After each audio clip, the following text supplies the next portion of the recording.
Welcome. You are listening to the Class of Hope and Change, ClassofHC.com, SoundCloud.com/ClassofHC, Twitter, ClassofHC, Instagram, ClassofHC. What was, what is, and what will be. Let's go to work.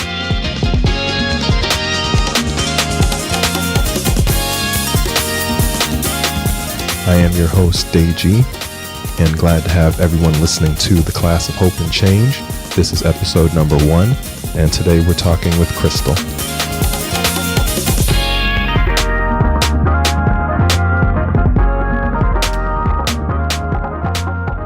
Glad to have Krystal with us. Krystal, thank you for joining the conversation. It's a privilege and an honor. Everybody, Krystal's with us, so we're just going to get right to it and get to the first question. Krystal, where are you from? Where are you currently? And how do you spend your days? Okay, so I always feel like where are you from is a very difficult question for me to answer because I feel like I'm from a lot of different places. So originally I was born in the Bronx and I stayed there a while, but I also moved to Maryland for a while, and then I wound up back in the Bronx for a short period of time, then in Brooklyn. So I like to say I'm from Brooklyn because I spent the most time in Brooklyn, my middle school and high school years. But now I'm presently back in the Bronx. So, like I said, I'm not sure where I'm from. But right now I live in the Bronx. Do you have any memories of Maryland? Is there anything do you have any DMV? I know we're going to have some DMV listeners. Do you have anything? Yes, I love the DMV. I definitely plan to go back. That is a life goal. To raise my kids in Maryland or at least the DMV area. Absolutely. It was wonderful. It was especially taking a kid from the Bronx where I had to play on the concrete. And then I went to Maryland and I was like, there's trees, there's grass. Yes. Their cars are parked next to their house. Imagine that, right? Exactly, right? I had a bike, I had roller skates. What is this? Yeah, absolutely. It was amazing. Yeah, shout out to the DMV, the whole area. We might just move the whole New York City community down there and take over. So definitely appreciate it. Yeah. We might migrate there. We really might. It might need to. It might need to be a reverse Great Migration or something. Just everybody coming back. Backtrack a little bit. The city is overpopulated. It is. There are a lot of folks here. So you spend most of your time in the Bronx and in the city. Yeah. How do you spend your days since in this overpopulated, crowded place that we call home? I just graduated college in May, and I literally started working. Well, I had an interview 2 weeks after graduation. But when they asked for my diploma, I was literally I just walked across the stage. I don't even think they printed it yet. So I started work at the very beginning of July. So that's all I've been doing. It's just adjusting to being a grown up. How much fun. Yay. And,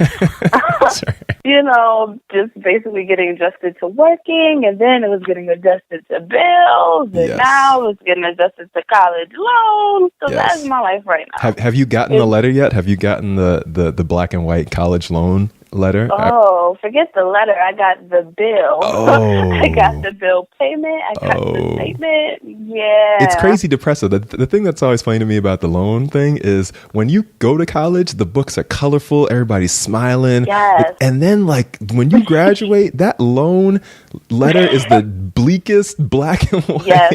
It's sad. It's just pages and pages of debt. Yes. That says you will be in debt until some year that you can't even fathom. Right. It's not even good font. It's mean font. It's just, the bold parts always start with you and then usually a verb like must. Yes. It's very terrible. I understand. I know there are people who are going to relate to that struggle. The student loan struggle is a very real and present issue right now. But you're here. Okay. So one of the questions that we're asking everybody who is a part of this project is to give people a chance to get a sense of kind of your personality. So we're familiar with when we graduate, we have these superlatives, most likely to, least likely to. If you had to describe one that or pick a superlative that describes your life now, how would you describe it? You're most likely to what? Oh, man. Let's see. I feel like I'm most likely to hate change. Literally, I like things to stay the same. Not in a way as being complacent. It's just I'm not the shock of change. It takes me a while to adjust, but I feel like when I do change, it's like a complete 180. So I know it is cheesy, but it would probably be like most improved. And I wouldn't say like most is like, you know, when you're in high school, people think of most improved as like in school and things like that. But I would say more so most improved as in life, like, and just knowing who you are and knowing where I want to go, just having a vision, basically, from going from not knowing what I want to do at all to narrowing it down and understanding who I am to go further. So that's what I mean by like most improved. Yeah, that's an interesting statement. So when you say stays the same, what's the biggest, obviously there are a lot of changes that happen, and everybody sort of got the wake up to the real world moment when they graduate. But, you know, as you look back over the past 6 months or 7 months since you graduated, have there been things that changed that you did not expect to change? You know, some things you expect, like you realize at some point there's probably going to be somebody who wants rent payment every month, but it sounds like there's some things that changed that you didn't see coming. Is there anything that changed that you didn't expect?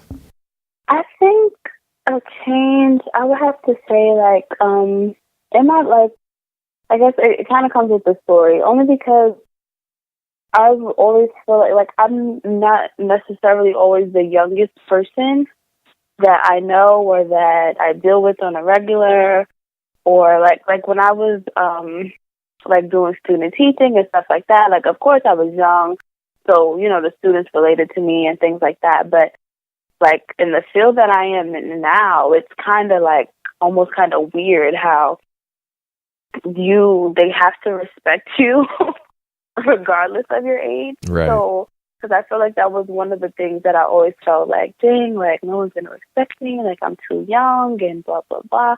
But literally when I walk through the door, it's like, oh, good morning, Miss Turner. Like, I need your help, Miss Turner. I'm like, oh my gosh, I'm Krystal. These are people that are like double my age and all this crazy stuff. So it's like, yeah, what's that like? Wow. Is it comfortable? It's very strange. No, it's not comfortable at all, actually. I actually had an argument with an intern because he kept calling me Miss Turner, and I'm like, can you please call me Krystal? Like, please. I can't take it. Right. So that's like one of the biggest changes, just accepting that, you know what, you are a respectable person, and people are going to respect you for the title that you have. Like, you don't have to sit there and be like, oh, I'm young, I don't know anything, because you have a lot to offer no matter what age. Yeah. And I think that's why people show the respect that they do. And it is interesting, though, because it takes a while. You know, I think one of the things that in your head, like, you know yourself, you know, and, you know, and you don't, there's a difference between what you think of yourself and then what other people are picking up. And so in your head, you're like, oh, I'm this person with whatever's going on. And here's this person walking in who has no clue, who thinks I'm this. And I know that's what always took me a while to get used to. I always, at some point after my first job, looked around like, I can't believe someone actually thinks I'm a responsible adult. I hope no one finds out. That's exactly how I feel. Yeah, so I completely understand that. Most improved. We'll take everybody can get behind a most improved.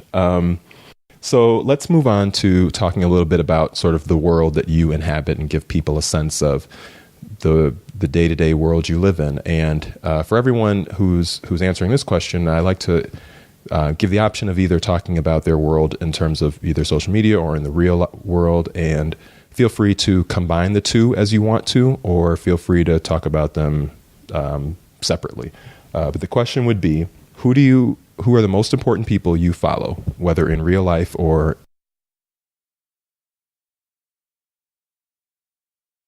Okay, so when I went over this question, I saw it in like the social media sense, and I was like, I don't follow anyone too important. or like someone that's And probably some very like, disappointed people right woo. now, just like, oh.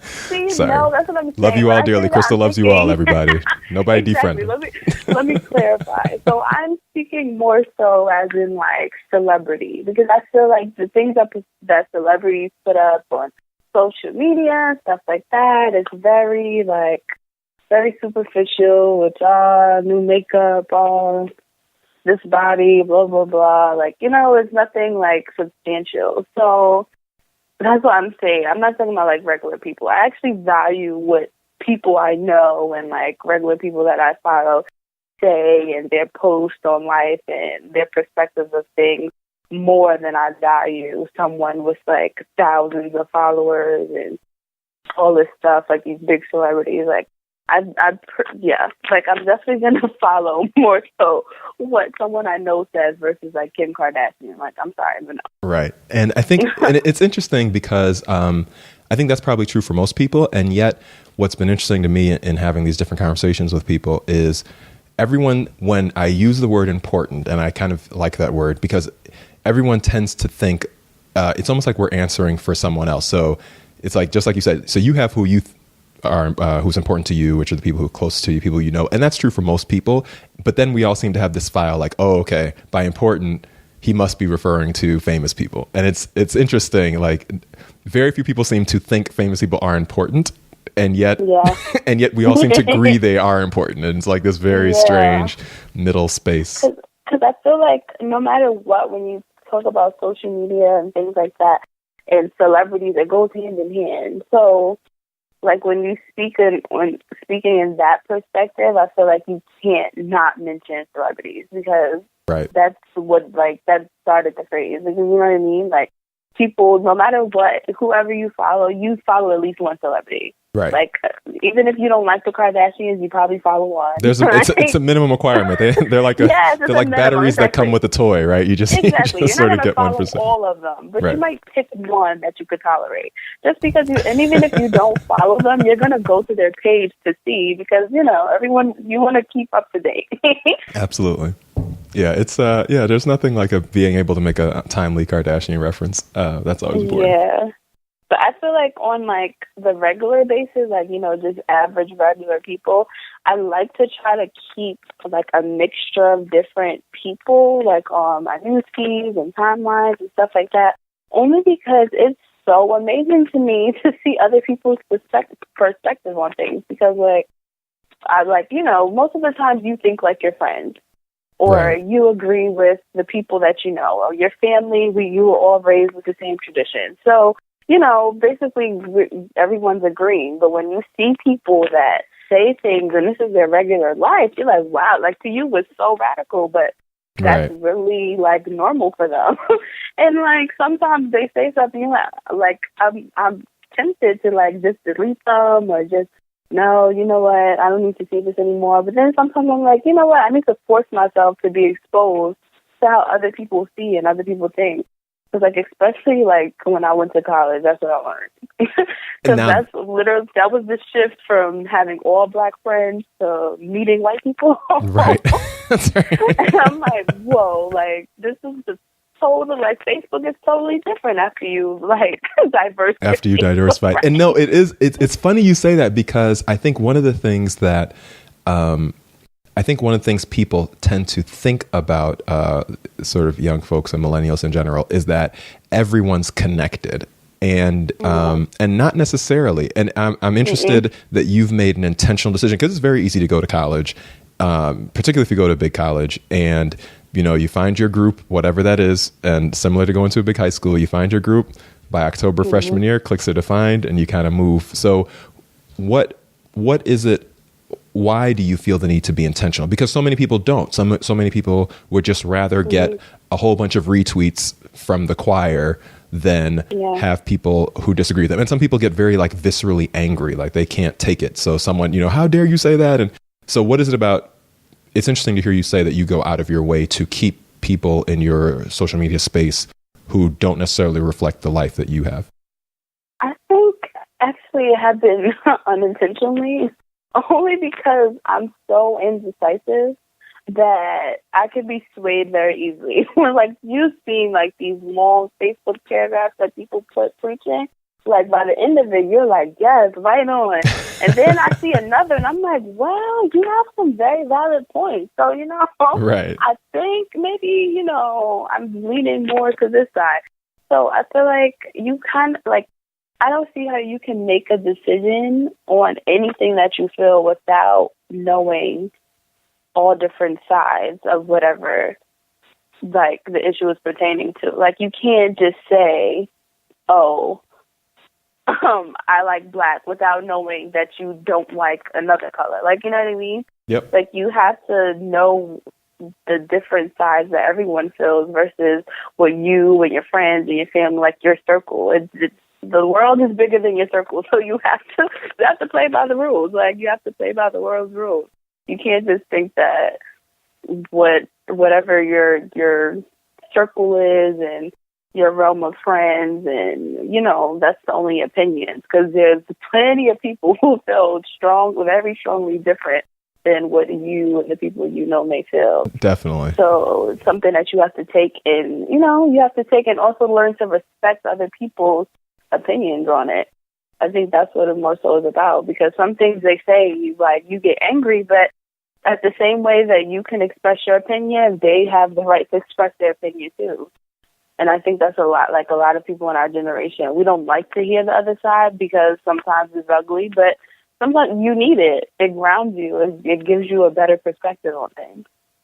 Agreed. To that point, do you think that there are the same range of people who follow you, either in real life or on social media, as you follow? So as we try to think maybe about the reverse of the question, which is sort of the people who pay attention to what you do you feel like you have that same broad mix of people, or do you feel like the people who pay attention to you either in social media or in the real world are of a certain lane in life? I'm not sure. I don't know. This may sound weird, but I don't think I pay attention to who follows me. That like is in any shocking. realm. At all. You're just doing your thing. Yeah, like I really don't. Besides people that I know, or like people that like family and friends and stuff like that, I don't really pay attention. Like, to me, it's just like, if you agree with me or if you like something I say and you comment on it, then yes, like, I acknowledge that. Like, I love having conversations with strangers on social media about topics, stuff like that. But as far as who's actually keeping up with me, I have no idea. That's interesting. Like, none. It's interesting because I feel like I know a lot of people of all ages and backgrounds who pay a lot of attention, who are sort of counting their retweets. Like it's money, that's sort of, it's very interesting. So it's always interesting to hear someone sort of step back from the matrix and just not necessarily pay too much attention to that. Okay, we're off to a good start. I feel like the people have a good sense of a little bit about the world that you inhabit. And let's move now to talking about kind of your story. And part of what this project is trying to do is help people to understand the past, this current, and most recent chapter in our country through a bunch of different eyes and different lenses. And so one of the questions we ask people who come on the program is who and where were you back in 2007? Oh, boy. This question kills me. Only because in 2007, I just feel like I was just, I was a sophomore in high school. Like, nothing that was important except for, like, schools and boys and, like, whatever I was wearing to school the next day. Like, there was nothing of, like, I feel like it was a deep substance that was important. It was one of those things where, like, I knew that I wanted to help people, but I wasn't really doing anything about it. Like, I wasn't acting on anything much. Like, I just, like, with just little stuff here and there, but nothing, like, profound. At least in my opinion, I don't think I was doing anything off the wall. But, so, yeah, I just feel like I was a regular teenager, worried about boys, talking on the phone, running around, like, nothing Nothing extraordinary. And it's interesting when you mention bookworthy and normal, because there are people who are going to be listening to this who and having been someone who grows up outside of New York, the image that gets projected to the rest of the country is that people who grew up in New York live these fabulous lives that are just full of Sex and the City, love and hip hop and Diaries, right. It just is so. So it's interesting to hear you say normal and not much is exceptional. What is it as you think about what's not normal? Like what to you would have been something that would move from being a normal life in high school to not being a normal life? Because I'm sure there are people again who think, oh, you went to high school in Brooklyn. That just must mean that your life was, some TV thing. When you say Brooklyn, they just assume that you grew up on the block with Biggie Smalls and you live in a project. Wait a second. Do you mean you didn't? Do you mean you didn't? We might have to stop this tape. No, actually, I didn't. Like, I lived on a nice small block. Actually looked like the Cosby Show. Yes. Like, it was nothing. I've never had to dodge bullets. I was never running from the cops. And on the same token, I was never, like, club hopping with fake IDs and drinking martinis and doing all this fabulous, like, no. I was going to school. I was going to hang out at the corner store and then, like, going to, like, at the one mall that we basically have in Brooklyn. That's another thing. In other, like, cities and stuff, they have, like, these huge malls. There's different malls everywhere. We knew Atlantic Mall. That was it. Right. There's no waterfalls and roller coasters in the local mall, right? Yeah. There's nothing big and fancy. So where was that? Target? Like, it's nothing exciting. Right. And listen, shout out to Target, man. You can get some, that is the dorm room. That's like the dorm room, Williams and Sonoma, man. You get something from Target. That's high quality stuff. You can keep that for 4 years. I might still have a placemat from Target somewhere. Absolutely. Listen, you can get me a Target gift card. Anybody listening, that'll get you on the show. So how would you say that you got to this point from the, normal girl, not necessarily quote unquote doing anything major, but having a desire to help people, as you look back at the past 7-8 years, how did you get from there to here? What are some of the things that helped you progress? I feel like one of the main things, and I think that is something that not only myself, but a lot of people around my age, we struggle with, is commitment. So we say that we want to do this and, we want to help people and blah, blah, blah, but we never pick one thing to be committed to. And so it took me, I would say, a long time to figure out that you have to commit to something or, like, you're doing nothing.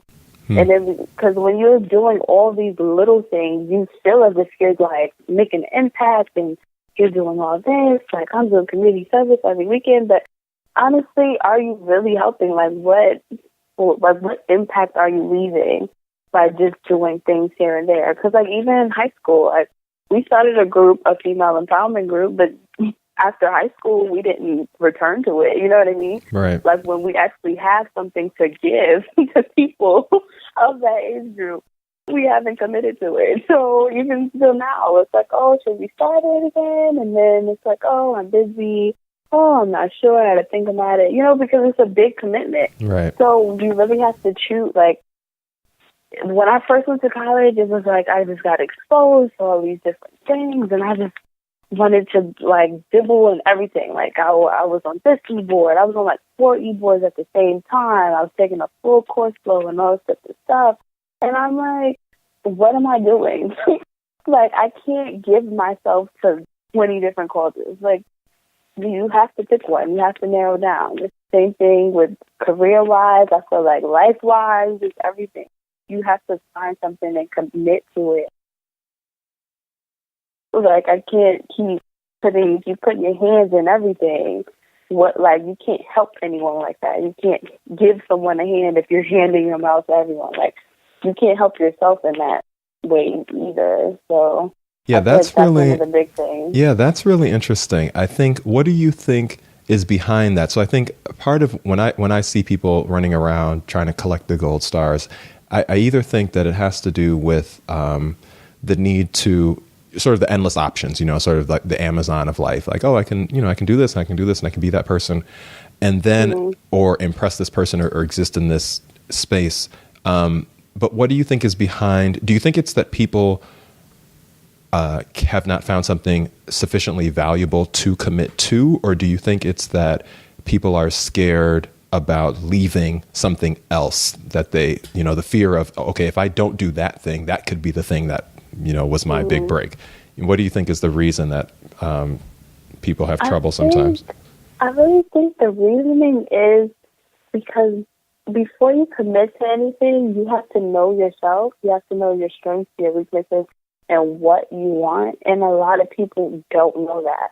So they make decisions and they do things, or they dibble dabble in different things because they see other people doing it. And I feel like it starts to become like this one big competition of accolades. Like, oh, I did this and I do this on Saturdays, and every year at Christmas I do this and blah, blah, blah. And you want to post it all over Instagram and post it all over Facebook. And everyone, like, I feel like it just becomes one big competition of who's doing the most instead of who's making the most impact. Right.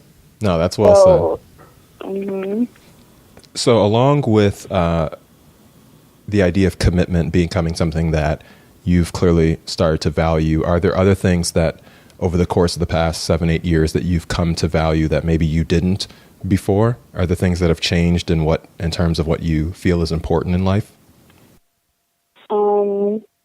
I would say one of the biggest things is just accepting yourself for who you are and understanding who you are.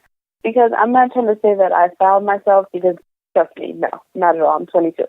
Right. Like, clearly, I'm not. What are you doing? What are you waiting for? What is this? What is this slow pace you're on? I need you to pick it up. Get it together. Where's the 5-point plan? And that's the thing, that I can get it together today, but that doesn't mean that I'm going to be the same person next year or the year after that. Like, it's understanding that you are going to evolve to a different person as time goes on. Like, that's just something you have to accept. Like, the things that you liked in high school, you don't like in college. The things that you like in college, they're irrelevant by the time you get to be 25. Like, you know what I mean? Like, there's different life goals, there's different things going on. So, like, you just basically really have to just accept who you are and understand that even if it's not, like, you have to value yourself. Because you said, what do you value? I would say you have to learn to value yourself for valuing anyone or anything else, honestly. Because until you feel comfortable in that and get comfortable in that, you're going to struggle. Like, I feel like no matter what, you're going to struggle until you're like, you know what, this is me. Right. Either like it or you don't. There's not, like, you can't change for people. You can only change for yourself and hope for the best, and that's it. Like, if you don't like me, that's fine. Like, that's another thing. It's just like, I was a big people pleaser. Oh, I want everyone to like me. I don't want problems with anyone. Like, I just want to be that girl. Everyone gets along. Oh, yeah, Krystal's nice. No, sometimes you don't. Like, you don't have to be that person. Right. It's like, it's really getting over that. And with that, the only way you can get over that is validating yourself. Like, you don't need anyone else to validate. You have to value yourself. Yeah, it's really powerful to hear you say that, because I think, again, I think not many people hear young people say that sort of thing. And I think also one of the things, particularly in college, if you go to a school with sufficiently big social organizations or Greek organizations, is similar to high school. People become very invested, So if middle school didn't work out and you got to high school and you finally got a little shine, and then you graduate and you were the girl, or you were the man in high school, and exactly, and then it's you're not another ball game, right? And you always have people in college who maybe they come back for. Or maybe they stay on campus that 7th and 8th year and they're still trying to win at the party. And it's just like, nah, man, you got to let it go. It's like, give it up. Yeah. Time moves on. I'm a big person on that, especially because it's easy to get stuck in high school, but it's way easier to get stuck in college. Right? Absolutely. move on. Yeah. Life goes on. Trust me, it's gonna be okay. Like, especially like I'm in a Greek organization, and trust me, little made people. Like, I get it. It's because you, especially with that, like being in a sorority and a fraternity, especially D9 and sorority and fraternity, they're a lifetime commitment, which is understandable, but that doesn't mean that you have to be at every party. Like, it's a commitment it's okay to skip a few. the organization, you know what I mean? Right. Not exactly all social aspects. And I'm not saying you can't be social. Like, hello, you're still young. You still can do those things, but you do have to, like, sit back and be like, you know what? Maybe this is not the right place for me to be anymore. Like, maybe, you know, you're not in the same mind frame. Like, you have to move on. You just have to. There's other things that you could give besides what you gave before. But you're not opening yourself up to those opportunities because you're just stuck in the past and just being complacent on what you like because it's not bothering you. Yeah, I think that's really well said. So you've mentioned sort of two things that I think are interesting. You've talked about the fact that you're comfortable with progress and change in some ways, obviously, other ways not necessarily, but you're comfortable with the idea of being able to move on through stages of life. Are there other things that have been consistent, that as you look back, things that have been important to you, were important to you when you were younger, and are basically still important to you, along with this idea of being able to progress and knowing when to let things go? I would say, like, one of the things that I feel like really stick with you is just always remaining humble and being appreciative, as well as being loyal to those that have been there for you when you didn't have anything or you didn't know what you were going to do. And if those are those same people that are cheering you on and, like, you know, like pushing you to do better, then those are the people that you have to appreciate. Because it's really, I feel like that's one of the worst things to see, is people that you saw started from nothing. And they had the greatest support system and everyone pushed them. And as soon as they feel as if they're reaching their goal or they're getting to their goal, it's like, deuces, like, right. That's it. Right. I don't need you as a friend anymore. I don't have to talk to you anymore. Like, you're not on my pay grade. Like, right, like exactly. Especially when you get to this level, because then it's about, how do you have a master's? Are you in grad school? Like, what job do you have? How much are you making? Yes, like, yes. What? Because, like, when did it come to that? When we all of us eating ramen noodles. Right. Exactly. That's where we were. And truth be told, everybody is still eating ramen noodles. People just dress a little better, but the refrigerator's looking a little light if you go to everybody's apartment. Stuff's looking empty. But the Instagram is looking very heavy. Absolutely. The Instagram looks heavy. The fridge is very light. So absolutely. You need to remain humble. Somebody better retweet that. That better be a trending topic. I need everybody to retweet that. Your Instagram is heavy. Your refrigerator is light. So you better stay humble. Please, John. We give this away for free on the Class of Open Change. That is free of charge right there. Take that with you. Yes. That is excellent. That was worth the price of admission right there. Somebody just got helped. I like that. And I appreciate that. And I feel like, these are the kind of observations that we want to highlight and bring to the conversation and get people to think, there are a lot of people who probably think the same thing. We've all had those moments, even in the middle of either college craziness or high school craziness or, life craziness. And you look around and you're like, kind of what exactly are we trying to do here? So it's very interesting to hear you share your thoughts on that. I want to move to talking about kind of how we've talked about kind of your background. We've talked about the world you inhabit now. We've talked about a little bit of your past and the path you've traveled. And I want to talk a little bit about your vision in terms of both the city, in terms of the country. I'm interested in this moment about what young people are thinking that they would like to see in the country. So let's start with the present question, which is to say, when you look at New York City, when you look at the U.S., what do you see? What do I see now? I see. I'm not even sure. I see a lot of people who I could say that they want change. They would like to be a part of change. I would say that they want to uplift, and I feel like we, as a country, we have so many wants. We want everything to happen like right now, and just we're getting impatient, and we just want to see results. But I still see that we're focused on ourselves. Like, no one is really. I don't see a holistic view, is what I'm trying to say. Mm. Like, even though everyone likes to say that they have a holistic perspective, I feel as if each and every day we don't act in that way. We act individually. If it doesn't pertain to us, if it doesn't affect us, if it doesn't have an impact on us, then we turn a blind eye to it. But when it does affect our communities or has something to do with someone that you personally know, then that's when we're run home, ready to go for a period of time, of course, because then right. it just seems to just falls off. So, like, I feel like that's where we are now. And then I feel like people are noticing that, but it's to the point that it's like, okay, how do you change that?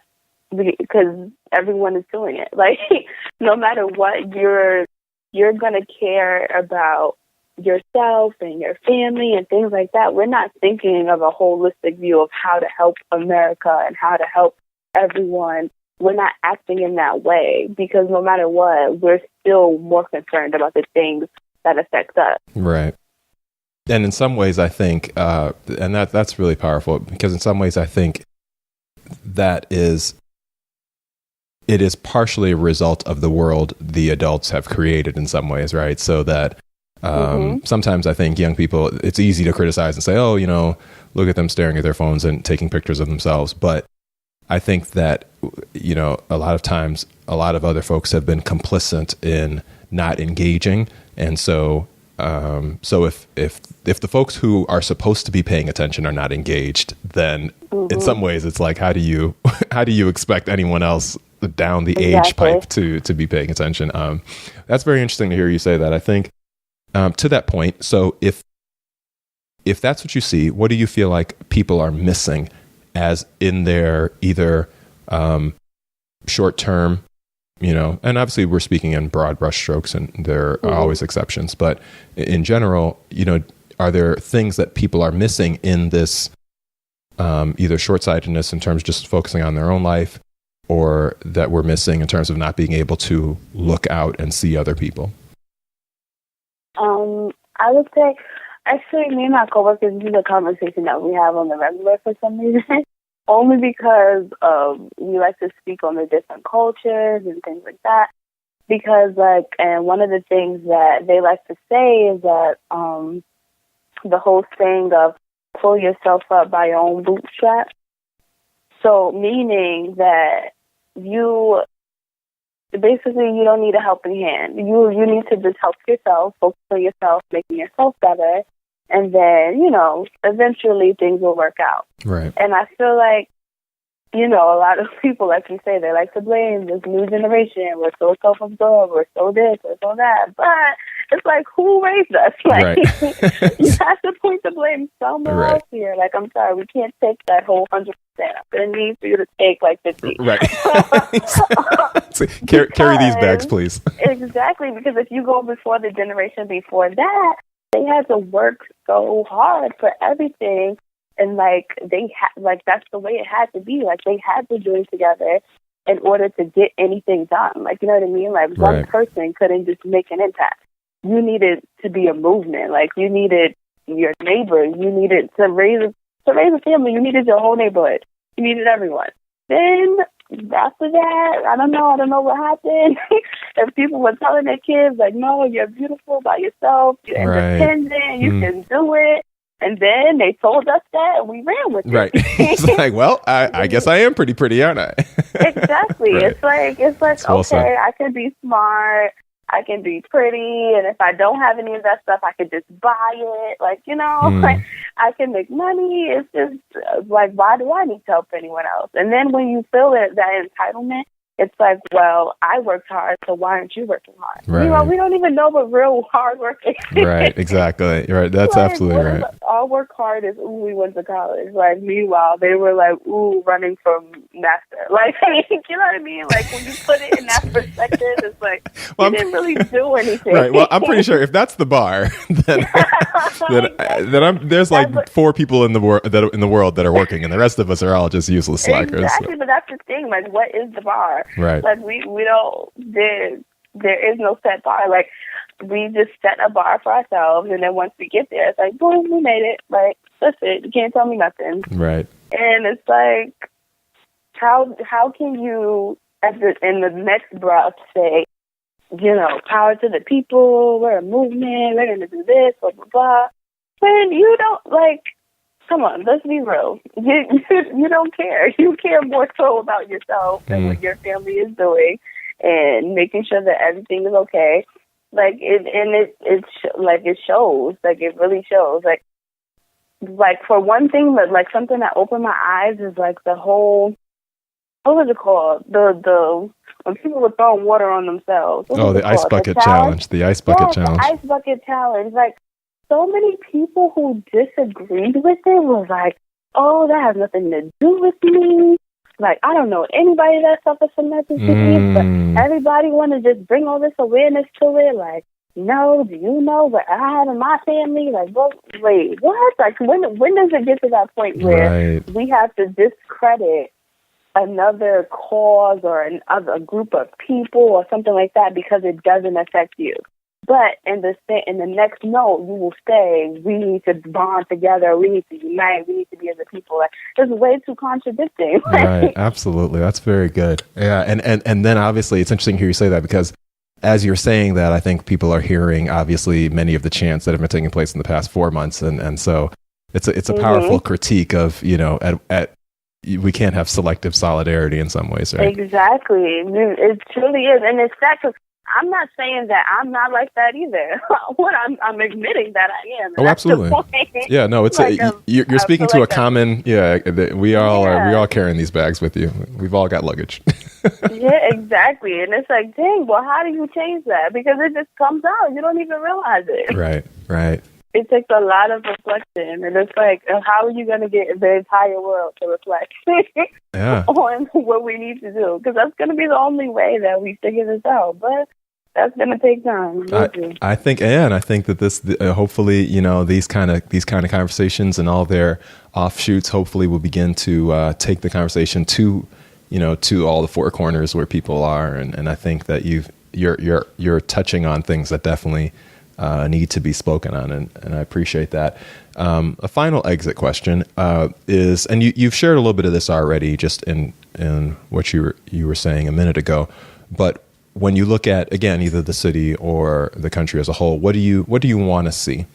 You know, you mentioned about, you know, us being able to, you know, not just discount someone else's cause because it's not our own, and being able to be attentive and loyal and things of that nature, or committed rather. But is there anything else that you want to see as you look out to your future and the future of your generation? I want to see accountability. Like, I feel like that's something that it's very hard to get to, and to be like, take ownership of something, but it's just because it's so much easier to point the finger or to blame this or blame that. But until, like, people in general, like individually, holistically, all of it, take accountability for where the world is now, we can't move on. Like, you have to learn from the past, and in learning from the past, you have to be able to accept the present. Like, you have to say, like, okay, I'm a part of this issue. I'm a part of this problem. Like, you know what I mean? Right. You can't just expect change without changing yourself. Like, you have to understand that, okay, this is what I have to do differently because this is how I was.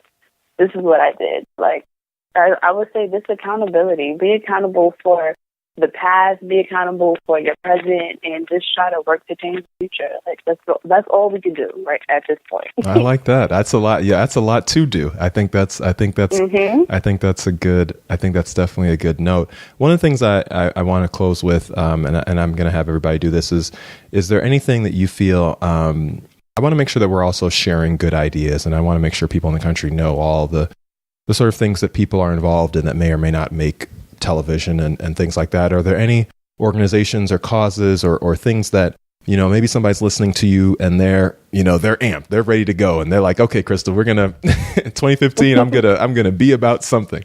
Is there anything that you're passionate about, or that you are inspired by, that you want to let people know about, things that they can learn more about on their own? Well, I have to say the reason why I feel like the reason why I am who I am and like how I developed this way is because when I went to school, I was a member of the Martin Luther King Scholarship Association. Okay. So it was basically a leadership program on campus, and it's been established since Dr. King's death. And basically, that literally, like, we're known for things like this with school. Like, we like to have open up the conversation of change and how we can be better individually, and just known to try to like push the envelope. Like, everyone is talking about certain things, but you're not really talking about it. We're talking about, we're not getting into it. And I feel like being in MLKSA, it taught me to dig deeper, to push myself to that. Sometimes you have these thoughts and you don't want to say it out loud because you don't want to be seen as, radical, or you shaking the boat and stuff like that. But that's literally what we need at this point in time, like, in the world. We can't sit by the sidelines or just agree to everything. Like, we really have to push to make a difference, and to push to change, and actually discuss what we're thinking so we can learn from one another. And I feel like through MLKSA, it developed that type of thinking, that type of development within me. So, yeah, shout out to MLKSA, the only guy. Absolutely. And now people know, and make sure that, if you don't have one on your campus, that you get one. Thank you, Krystal. This has been incredible. It's an excellent way to begin the project.